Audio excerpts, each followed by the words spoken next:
In a quiet suburban town, nestled between rolling hills and dense forests, lived a young woman named Emily. Emily was a hard-working nurse, known for her kindness and dedication. She worked the night shift at the local hospital, and her routine was simple: work through the night, drive home in the early hours of the morning, and try to catch some sleep before the next shift.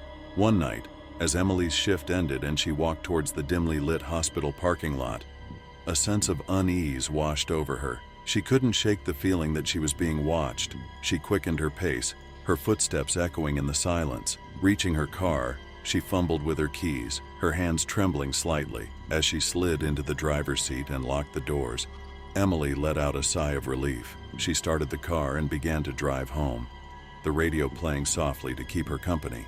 The streets were eerily empty, the only light coming from the occasional street lamp casting long shadows on the pavement. Just as she was about to turn onto the main road, her car made a strange noise, a sort of thumping, scraping sound. She pulled over to the side of the road, her heart pounding. Stepping out of the car, she noticed a flat tire. Frustration mixed with fear as she realized she would have to change it herself. Emily retrieved the spare tire and jack from the trunk, her breath visible in the cool night air.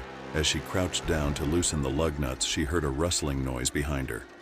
She turned sharply, her eyes scanning the darkness, but saw nothing. Determined to get home, she continued working on the tire, the uneasy feeling growing stronger with each passing moment. Suddenly, she felt a sharp pain in her ankle, followed by a warm, wet sensation. Emily screamed, falling to the ground as she clutched her leg.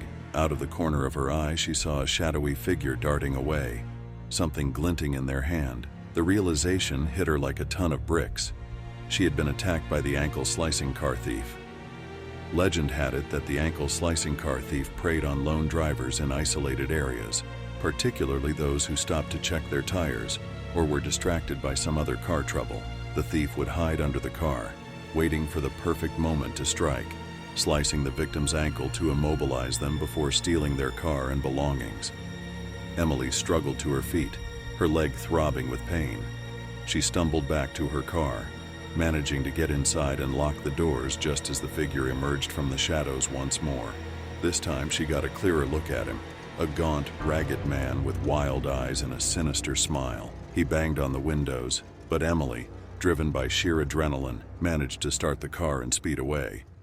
Blood loss made her vision blur, but she kept driving, desperate to reach the safety of her home.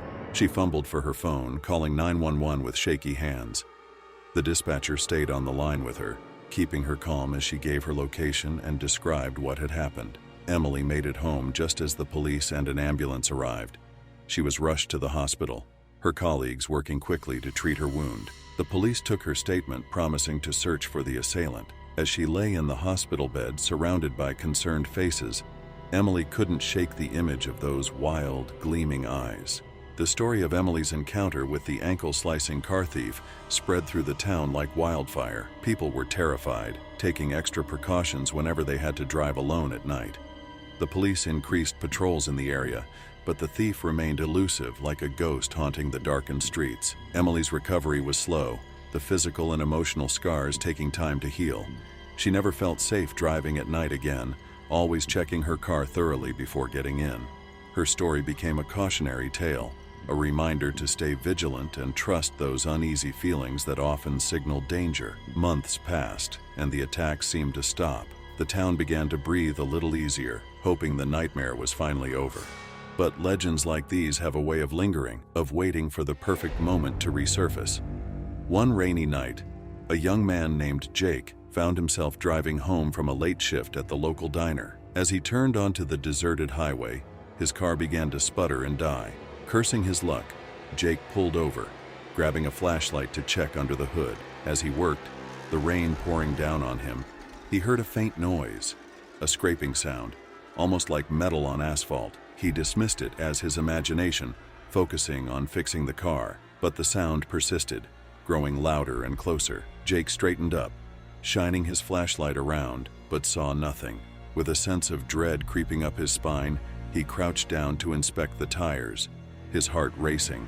Suddenly, a sharp pain shot through his ankle, and he fell to the ground, the flashlight rolling away. Through the haze of pain, he saw a dark figure standing over him, a glint of metal in hand. Jake's screams echoed through the night, but there was no one around to hear. The ankle-slicing car thief had struck again, vanishing into the shadows with his prize. The legend lived on, a dark reminder of the dangers lurking in the most unexpected places. Remember to always stay vigilant and trust your instincts.